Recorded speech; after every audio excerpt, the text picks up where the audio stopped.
Hello, welcome back to YouTube Mommy Meetup. I'm Dana from Diaper Dirt, from the Diaper Dirt channel on YouTube, and with me today again is Amy from the channel Dream Flight 6000. Hey everybody. And also Diana from Being Mommy with Style and also Bags for Bubbles. Hey guys! And we have guests with us today, one of which is still trying to join. Google Plus is acting up tonight, but before I have Crystal introduce herself, I really just wanted to spend a few moments today to thank everybody who has entered their name to join a hangout with us here, because I genuinely am humbled and I appreciate the fact that so many of you do enter and that we get a chance to be here in every hangout to hang out with you. And I know Amy and Diana have expressed similarly the same thing, and we encourage you to keep entering your name into the drawing, because I really hope that everybody who wants to be here with us gets a chance to do so, because it really is an honor for us to meet and spend time with so many smart, talented in here in the hangout. I know Amy and Diana completely agree. We talk about it all the time. So, and also, because this is a community, it's not only about the friendships that we form here, but it's really about sharing of information and then different ways of thinking. So I just wanted to say before we begin, we might not always have the same viewpoints, as I've said in prior hangouts, and that's really okay as long as we're all respectful of each other and we remain open to all of our differences.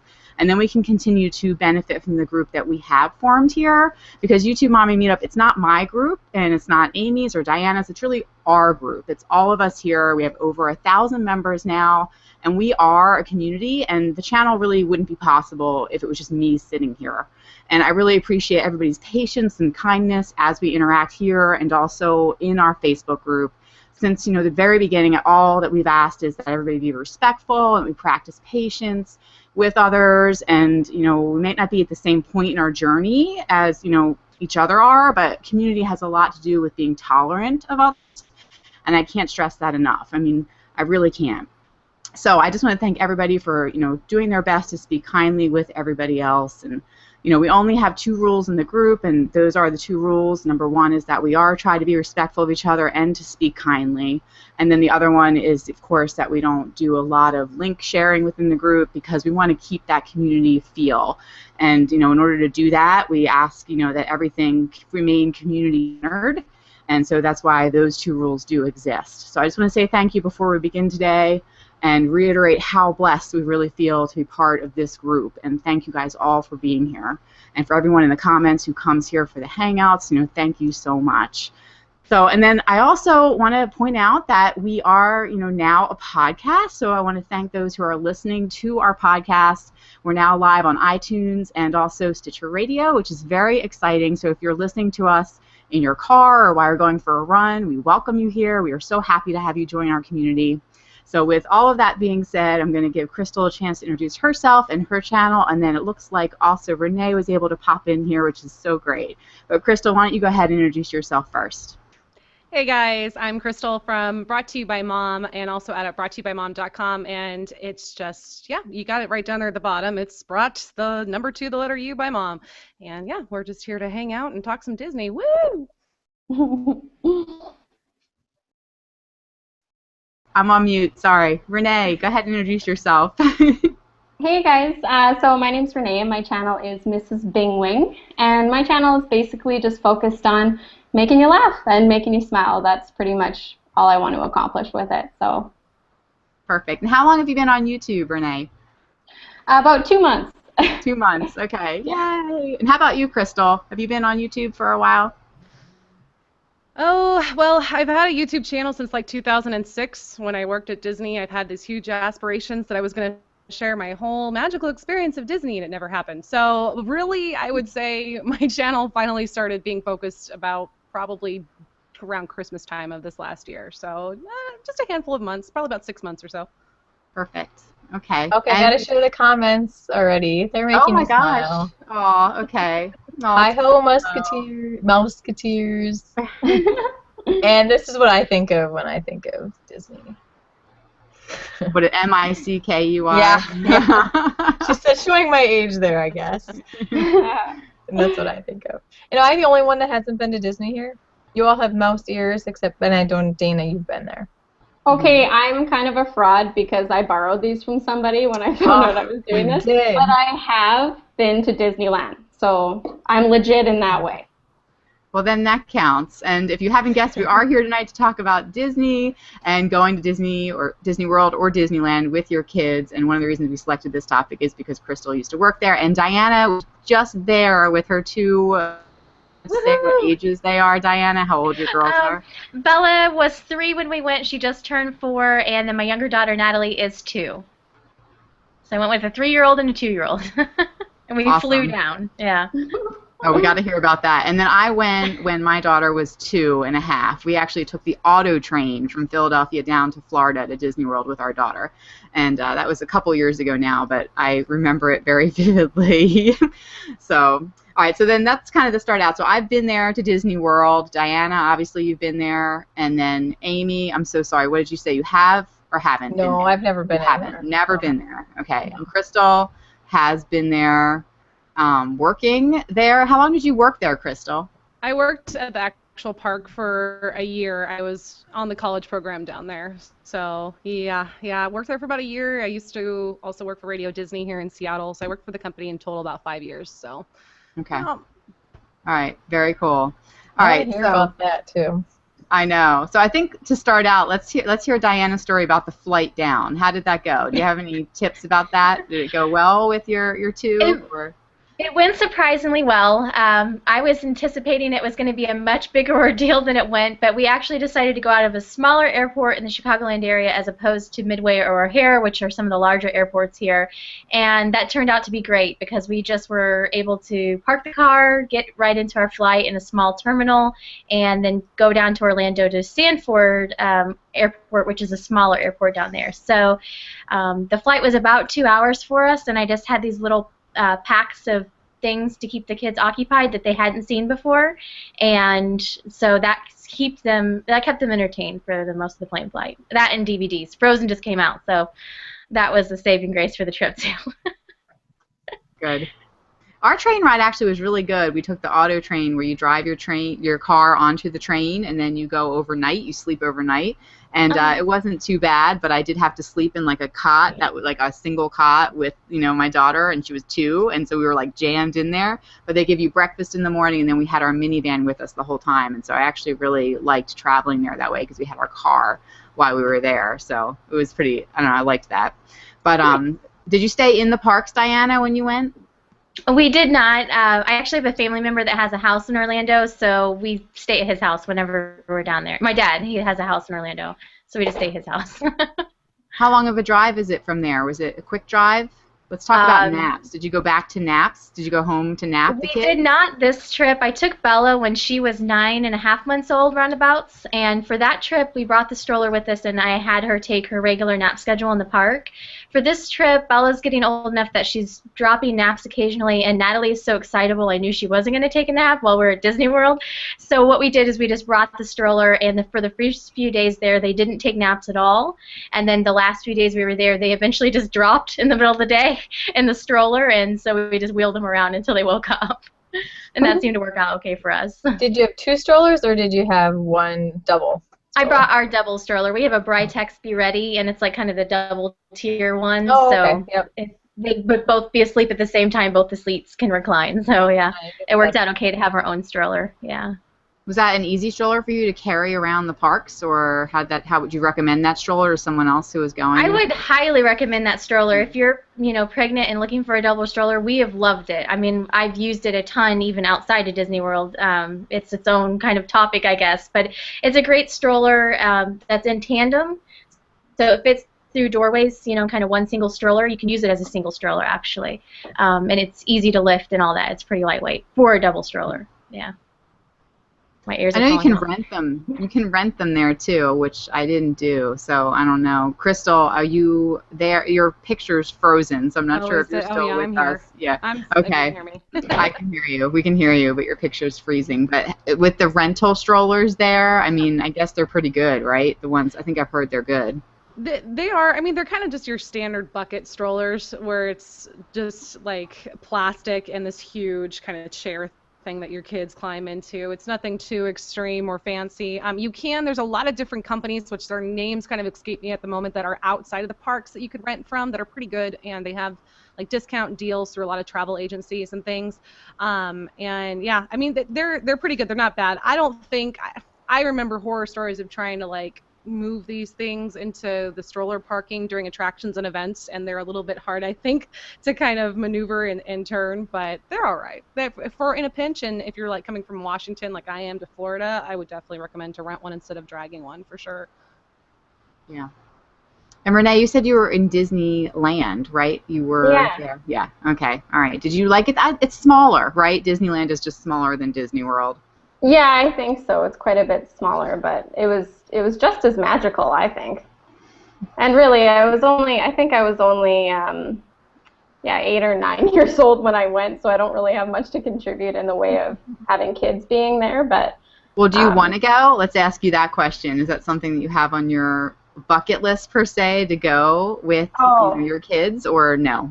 Yeah. Oh, yeah. Definitely. I think every kid should experience Disneyland or Disney World for sure. It's super magical. And also, this is a side note, and I understand it has nothing to do with anything, but your hair, it's kind of like blowing in the wind, and it's magical, right? And I feel like it just fits this. Like, Thank you. And I was like, oh my gosh, that's so good. Like, did you plan that? No, it's just from my enormous pregnancy belly making me have hot flashes, so I have a fan on me. Well, it's very magical. Thank you. I'm glad I could add to the atmosphere since I don't have the ears. So. Well, see, and I really wanted to bring you in because a lot of us are kind of doing this right now, and so there we go. Mine are falling off. They aren't very stable. Like they kind of make me feel like I'm graduating from the University of Disney. Right. Like you almost throw them at the end when we shut this off. Like we all throw them and. There is a Disney U. There is a Disney U that you graduate from at the end of the college program. Are you serious? Yeah. I didn't even know that. I didn't even know. Do you actually wear these, though, when you graduate? Yeah, you do get a graduation pair that's got a tassel on the end of it. That's so awesome. Oh, my gosh. We should have made some of those. I'll be right back. I'm going to go add something to this here. I need to go get me some tassels. Oh my gosh. I love it. All right. Let's talk about the hot dogs now. So we asked in the Facebook group if anyone had any questions about Disney, and so we'll bring that up. Being Jenny Murray, she had asked, does Disney pipe in the smell of hot dogs on Main Street? And Diana, is that supposed to be in Magic Kingdom where they do that? Is that right? Or, I don't know, Crystal, do they actually do that? Do they pipe dogs? Well, it's funny because they don't pump hot dog smells. That's kind of a rumor. Anything that's like vendor related, popcorn, hot dogs, things like that are the outside vendors, no, they do not pump that smell. However, there is something called the Smellitzer, and is actually patented by Disney, and it was invented by a Disney Imagineer, and it pumps over 200 feet worth of smells, and these are the type of things that when you ride the rides like PhilharMagic. If you go into Pirates of the Caribbean, you get that kind of swampy smell, and Haunted Mansion kind of has that dank, just dead smell. I don't know how else to put it. And then like during Christmas time, if you walk into the Christmas stores, they also have them, and they pump out like peppermint and things like that. And it's not really known whether or not the bakery actually pumps out the smell, or if it's just the smell coming from the bakery through the vents. But they also do, yes, pump out like vanilla smell and things like that out into Main Street. So there is a thing with Disney where they try to get you in a 4D kind of experience of sound, smell, and sight and taste. And yes, they do pump scents into different attractions and different places within the park, but no, it's not hot dog smell. It's usually quite pleasant. Well, those who don't like hot dogs will be happy to hear that. Yes. It's the Smellitzer. So instead of the machine gun, the Holitzer or whatever it's called, they call it the Smellitzer. So. Gotcha. Which is great because really it does stink really bad because there's a lot of swampy Florida area around there. If you go down in the utilidors underneath the Magic Kingdom, it's not so friendly down there. So be thankful they have that. And there is like a whole network underground. Is that where all you're not called staff, I'm sorry. What are you called when you Cast work members. in Disney? Cast members, yeah. Yeah, cast members. Yeah, there's a whole underground city pretty much underneath the Magic Kingdom. You're actually on the 3rd floor when you are at Magic Kingdom to what's below you. And it basically was just built because when Walt Disney had Disneyland, he realized that cowboys were walking through Tomorrowland and spacemen were walking through Frontierland, and it just kind of killed the magic. So they created the utilidors where you can actually go down and quickly like shimmy your way to the next land without being seen, and there's like the costuming department down there. There's a bunch of stuff down there. It's literally a whole city down there. We even have a Subway down there, like Subway sandwiches. Not even kidding you. What? Yep. That's crazy. Holy. Awesome. Okay, I have a good comment. Okay, Katie said, I've been to Disney World, Disneyland, Disneyland Paris, and Tokyo Disneyland. I'm a bit of a Disney nut. Wow. That's awesome. That's awesome. I would love to do that. I know. We got to see your ears. You probably have like every single kind of Mickey ears under the sun. You read my mind, Dana. Like, you pulled that comment right out of my mouth. Seriously. I was like, and then you just said it. Now you complimented me on my hair. I can read your mind. So. We have a connection. We have an internet connection. This is cool. I felt like I wanted to like shake your guys' hands too, but I'm like, normally that's what you do, right? But I don't know. I see another good question here, but first I'm gonna say hi to my friend L.A. Ava's mom. I pronounced her channel name wrong in the last hangout, so okay. I felt so bad. So she said that's cool, so cool. So I'm glad to see you here. And then also about snacks. So Raising Abram asked, what about snack? Did you guys bring it with you, or did you guys buy it there? I think that's a good question. So Diana, did you bring snacks? We did a combination thereof. We brought the little travel backpacks, which if you guys have seen my channel, they're just little tiny backpacks. I have one packed for each girl, but a change of clothes. Definitely bring a change of clothes because there's water areas in the parks, and your kids will go in them even if they're in clothing. And all the essentials like diapers. And I also put snacks in there like granola bars, little fruit things. I bring their drink sippy cups to be refilled in the parks and that sort of thing. We also do plan on eating some meals in the parks, but it would be possible if you brought like a cooler in with you or something like that, you could bring more. But we just have like those kind of like quick grab-and-go snacks, like someone's hungry and they need a granola bar stat type of thing. And then we plan the rest of our meals in the parks either at a quick service restaurant or we do a couple like sit-down type things also. I kind of have a good... sorry, go ahead. I was going to say, I kind of have a good tip for that, too, that I learned. There's a gal out there, it's Lisa Batista. She does the Beyond the Attractions. She has an awesome book about going with kids and stuff like that.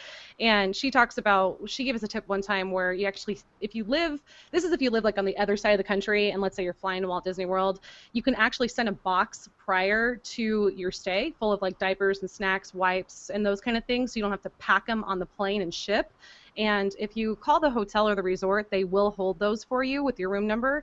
And then they also have there's a couple websites. There's jetsetbabies.com and babiestravellight.com where they will actually pack a box for you full of snacks, diapers, and wipes and things and ship them to your hotel prior to arrival. So it's just kind of a couple tips there. That's awesome. I know we packed snacks, and I was afraid I wasn't allowed to bring them into the park. So I guess there's no rules with that, but we had backpacks, and I remember shoving like all of the snacks in the bottom of the backpack because I was scared they were going to confiscate them from us. But of course, that's something I would do. Yeah, that's what I did. But like, we had all these specialty snacks, and little Dee wouldn't eat anything else other than her particular type of whatever it was at that time. And I was like, we need these snacks in the park, and so I shoved them all in the bottom of our backpacks. But I guess, is it okay I guess you can bring in food. It was probably like, I shouldn't have even bothered being so worried, but that's the person I am. So. Yeah, I think it's fine to bring in just regular food and drink. I mean, I don't think you can bring anything like alcohol in or anything like that. But yeah, when Bella was a baby, she has to have her specific food because she won't eat anything else. So yeah. Yeah. Okay. Good. I'm glad to hear that.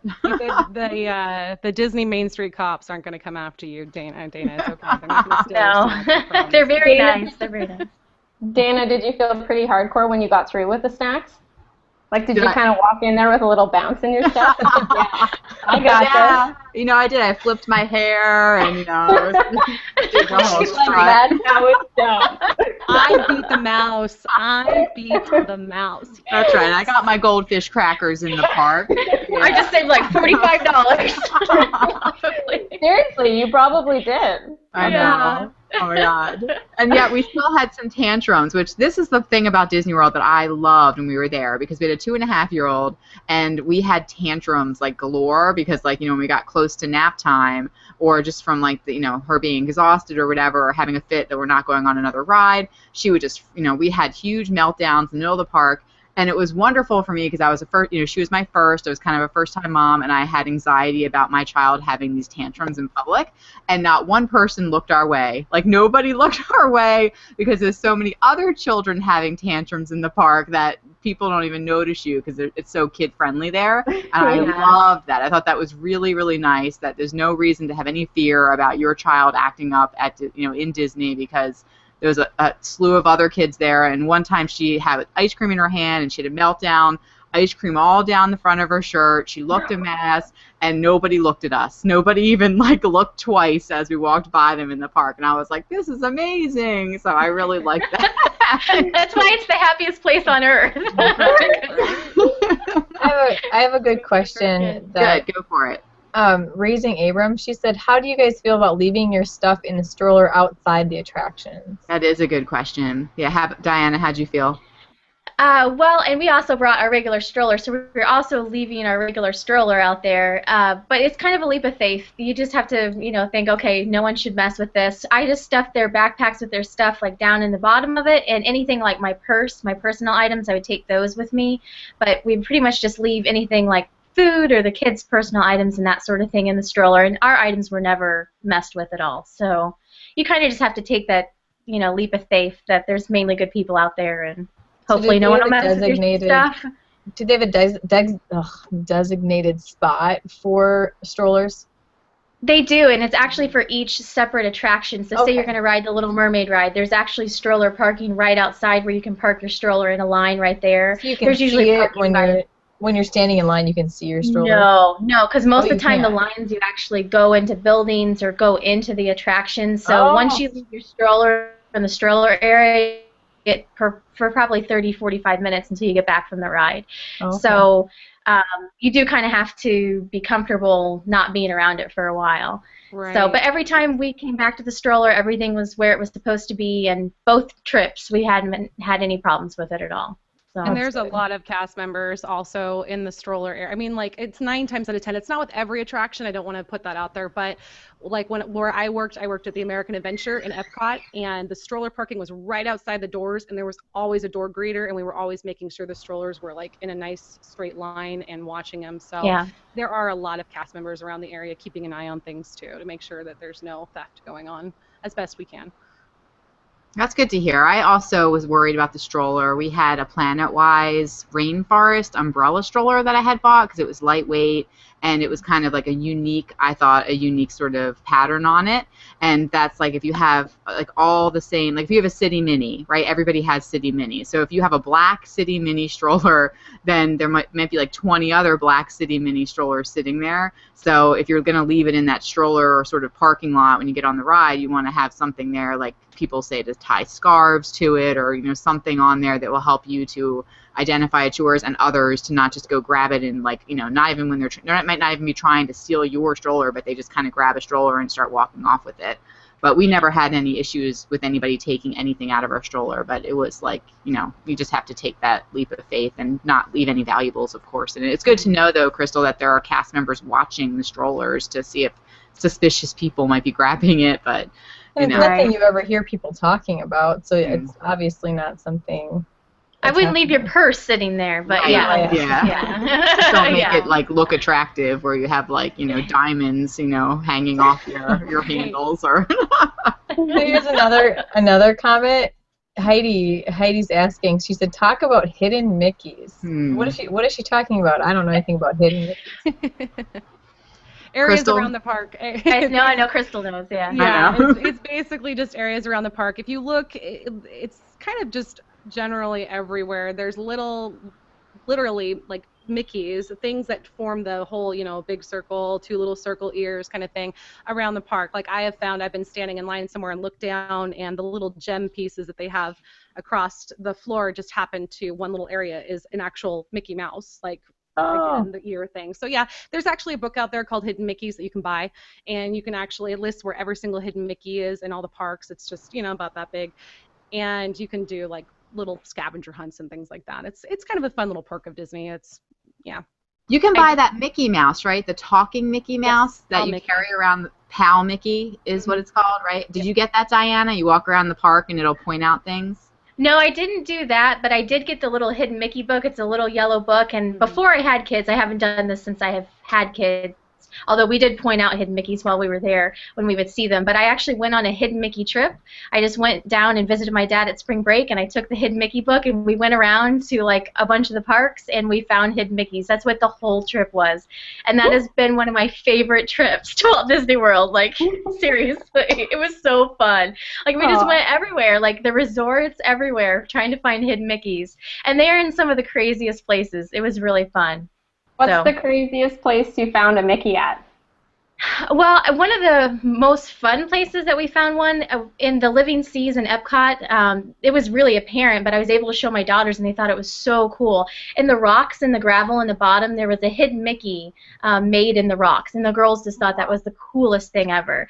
But even in some of like the topiaries and the trees, in the kind of trees that are decoration in the Christmas store at Downtown Disney, there was some cool hidden Mickeys hidden in those. So they're everywhere, so it's really fun to look for. Awesome. Here's another good question. Oh, did I lose it? Oh, here it is. Being Jenny Marie said, what sorts of things should you budget for if you've never been before and you're trying to save up to go? Yeah, because don't you have to pay per place you go to? I don't know much about Disney. But. Well, if you usually get the meal plan, right? I can't remember. It's been kind of long ago now. But like when you go, if you get the meal plan, you don't have to pay for food a lot while you're there. But I don't know. I guess whatever souvenirs you might want to buy. Were there other extra costs for you, Diana, while you're there outside of like your Disney package that you purchased before you went? I don't purchase the Disney packages because we don't. Okay. You know, yeah, we do everything separate just because for us that works out better. And Crystal, feel free to jump in. You're frozen for me right now, but if you want to jump in anytime, go ahead. We actually purchase the tickets separately, and because we don't stay on property, we don't do the dining plan or anything. We just go to the separate meal places where we decide we want to go. But each park is separate, so there's 4 parks at Walt Disney World. There's Magic Kingdom, Epcot, Hollywood Studios, and Animal Kingdom, and each place has a separate entrance ticket. So you could do something like a park hopper or a multi-day ticket, which would bring your cost per day down. But if you wanted to go to Magic Kingdom and Epcot in the same day, that's 2 different entrance fees. So you kind of have to sit down and figure out where you want to go and how many days you have available and that sort of thing. Exactly. And Disney does offer a lot of different magic plans or packages as they call, and they have a bunch of deals that you just have to check out a lot. And I definitely recommend like calling like either an authorized Disney travel agent or just Disney Travel themselves. They're really good about working with people of what the budget can be, and you can put down just $200 to start with and then pay off your package as you go, which is a great plan to have. And then also a huge tip is to try to go, if you can, somewhere between like August and September, because a lot of times Disney offers the free Disney dining plan, and during that time you do get free food and it literally saves you like $800. It's insane. My husband and I went down and did that when we got engaged, and then for our honeymoon we did the same thing, and we were there for 2 weeks, and I swear we saved like $2,000 on food because you get a snack per person per day, a quick service meal per day, and a advanced dining reservations or a sit-down meal, 1 person per day, and that saves you a lot of money. Yeah, and it's all free, Yeah. So yeah, look for those free Disney dining plans. They pump them out about August, September. You'll see them be advertised. And I think this year it goes through like the first week of October or something. Well, we're not staying. You have to stay at a resort to do it, so we're not. Yeah, we're not staying at a resort, so we don't do those. But it's a great deal if you have like a large family. You should go during the free dining.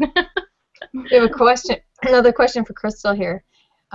Raising Abram said, Crystal, is it true that if you see the Toy Story characters and you yell, Andy is coming, they all fall to the ground? Yes, that is true. Really? It is Cool. true. Oh my That is gosh. one thing that entertainment is very, very big on there at Disney. I didn't get to ever really be a character or anything crazy and exciting, but I did work with entertainment during the holidays, and they're very much on being completely in character, full, like, on down to like learning how to mime properly to communicate with people and kids. And yep, if you scream it out, they will. Mostly it's like the army men that do that because they're out the most at Disney's Hollywood Studios. But yeah, give it a Okay, try. this is See what this is happens. another one for you, Crystal. Leah Raising Bushes said, I'm curious about the Disability Access Service Card. Can you call ahead and work that, or do you have to go to guest services at the beginning of your stay? And Um, do they last the entire trip, or do you have to do that daily? They do last your entire trip from your stay from start to finish. I definitely recommend calling Disney ahead and letting them know because a lot of times you can pick up cards like the disability cards, the no strings attached cards that comes with that sometimes, and the wheelchairs, any things like that that you need for disability. They will have available at your hotel at concierge to pick up right away. And it's definitely, I mean, you can go to guest services right away off the top of your trip, and they're really quick to give it to you, and it does a really good job with helping you get into lines faster with with children who are not capable of standing in line for a long period of time, or anybody in your family, so to speak. And they're good with like letting like I worked at an attraction that had a show, so if we had a person with a disability card come in, they would show the card and they would let us know in the theater in advance to bring out the closed caption for the blind that we had. It's like a little screen that was in front of them. They're really, really awesome about that. So yes, I do recommend calling ahead and just letting them know because they're great about adding those kind of things to your notes and having them available for you as quickly as possible to save you the hassle on the trip. And Leah, I know that they've just recently rewritten their whatever you call it, because I know I'm on a forum with type 1 diabetic parents, children who have type 1 diabetes, and they used to be able to get the cards, and now they took type 1 off the list, and they're all in an uproar about that. But that's why I know they just recently rewrote that. Yeah, it was a little disappointing. I'll be honest with you. A lot of people are disappointed over that. Even cast members are disappointed over it because it's just I don't know. It was a little shady, but all right, we'll take it. We have a lot of questions here. I don't know if you want me to keep going here, Dina, with There's questions. one question that I lost now from Amber's family of 4 about Disney at Christmas time, and we did I go. don't see that one. We went at Christmas time. She asked about that, about the crowds there Okay. at Christmas, Cool. and we went in November because the rates were lower then too, and it was the middle of November or something, but all of the Christmas decorations were out, and it was wonderful. If I ever go back again, that's when I want to go because we got to see, all the different resorts had the trees, and we like kind of went around and saw everything, and they had the Christmas party, and it was for me the best time. They had like the snow and Magic Kingdom and all that stuff, and we had a really, really, it just made the whole holiday season just so much more festive. So Did you I go loved during going. like actual Christmas? No, it was November, Okay. so I think it was like Nice. right like the week before or after Thanksgiving. Whenever Okay. it was like towards like whenever the value season then like began or ended, when it was Yeah, like that's right a nice- around there. Nice It was time. great. Yeah. So we weren't there on the holiday, but it was really close to it, and it really helped with that like holiday feeling, and we had so Yeah. much fun. It was just beautiful, the decorations that were up. So I recommend it. Yeah. So what's this If about? you could go Halloween, this would be great. I'll go ahead. Halloween. Yeah, Halloween's supposed to be good too. It's Yeah. awesome. I love it. What is Yeah. Underground Disney that the Harris Family Journey is talking about? Oh, I want to She go to talking about Underground Underground Disney. Was that the utilidors that we were talking about? It's probably Mhm. I'm gonna assume it's the utilidors we were talking about earlier, which Oh, is just see, I don't know. basically just the little city underneath Magic Kingdom. You can There take a is- tour, right? You can take a Yes. tour of it. Keys Mhm. to Okay, so Kingdom, people yes. can go. People can go there. Okay. Yeah, they can take what's called the Keys to the Kingdom tour, and it's basically just a quick underground tour of what goes on down there. So there is an underground area in Epcot too where I worked, but it's not as cool. So. And this is the last question I have on my list here. Okay. By Melissa. She said, just curious if you have time. Is it difficult to become a Disney cast member? Let's see. I'm not going to say it's difficult in the sense of if you truly have a passion for it. That because when I interviewed up here with a recruitment scout, and he asked me the question, why do you want to work at Disney? And my answer was because the glass slippers are mine. And he hired me on the spot after that. So Good answer. Yeah, Good right? answer. Yeah. So And I did write show that one down.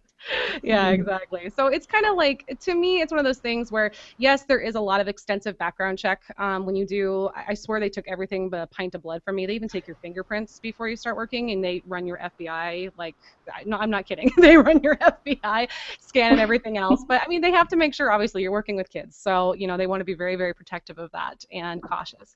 So there is an extensive background check, but I wouldn't say it's too difficult to become a cast member. As long as you have a really cheery disposition, it's something that you have a passion for, working with guests and making somebody's vacation much more memorable than just going to a theme park and riding a roller coaster. I think that you could easily become a Disney cast member. I mean, I walked up when I was 15 years old on my first trip, and I walked 3 blocks to HR, walked up the stairs and said, "How do I work here?" And they gave me information on the college program right away. So, yeah, I would say just following your dreams. Now, of course, the more extensive positions when it comes to like working in the actual company, engineering, imagineering, things like that, yeah, you're going to have a little bit of a harder time because you obviously have to have a degree and all those good things, but they do have internship programs for even that, for advanced internships. So I definitely recommend looking into those as well. It's a good step in the door. Good. All right. Perfect. All right, well, I think we're going to sort of wrap things up now. Usually we try to keep these to 30 minutes. And I want to thank everybody for being here in the comments with us and submitting your questions on the Facebook group. And I want to say thank you so much to Renee and Crystal for being our guests here with us tonight. And Renee, for a long time it's been since you were at Disney, and for doing this topic with us. And so why don't you go ahead, Renee, and you tell us first, where can people find you if they want to locate you online? My channel is called Mrs. Bing Wing, and yeah, if you just punch that into YouTube, you'll find me right away, and I'll be like, "What's up?" I love it. And a link to find Renee is, of course, in the description box. And how about you, Crystal? Where can people go to find you? You can just find me out on YouTube at Brought to You by Mom, and you can now find me out at broughttoubyMom.tv. I feel a little special, but and then I'm also out on broughttoubyMom.com, and then of course the other platforms, Instagram, Twitter, all that good stuff is Brought to You by Mom as well. Perfect. And then how about you, Amy? Where can everybody go to find you? At Dreamflight 6000. Perfect. And Diane? Oh, sorry. Go no, go ahead. We have a lot of questions, and just so people know, we will go and answer these questions. There's a whole bunch about restaurants and where to take your kids. So we'll type out the questions for everybody. Good. Perfect. Okay. And how about you, Diana? Where can people go to find you? You can find me at youtube.com/beingmommywithstyle or youtube.com/begsforbubbles. Perfect. Okay. And you can find me at youtube.com/MissDiaperD, or you can go to diaperdirt.com where you can locate my blog and also my personal podcast, which is the Diaper Dirt Podcast. And I want to say again, thank you to everybody who is listening to us via the podcast now. It is so cool. If you are watching us on YouTube and you'd like to go subscribe, you can go to YouTube Mommy Meetup YouTubeMommyMeetup.com/iTunes, and you will find that there where you can subscribe to the podcast. And also, if you would like to join us in a future hangout, then you can enter your channel name in the Facebook group, which is just YouTube Mommy Meetup for the Facebook group. So go and check us out there. And that's also where you will locate the announcements when we're doing this next, even though we do them every 2 weeks, usually on a Wednesday. So thank you guys again for being here. Really, truly appreciate it. And we'll see you in the next hangout. So bye, guys. Bye. I feel like I have to say have a magical day. Oh. Yes.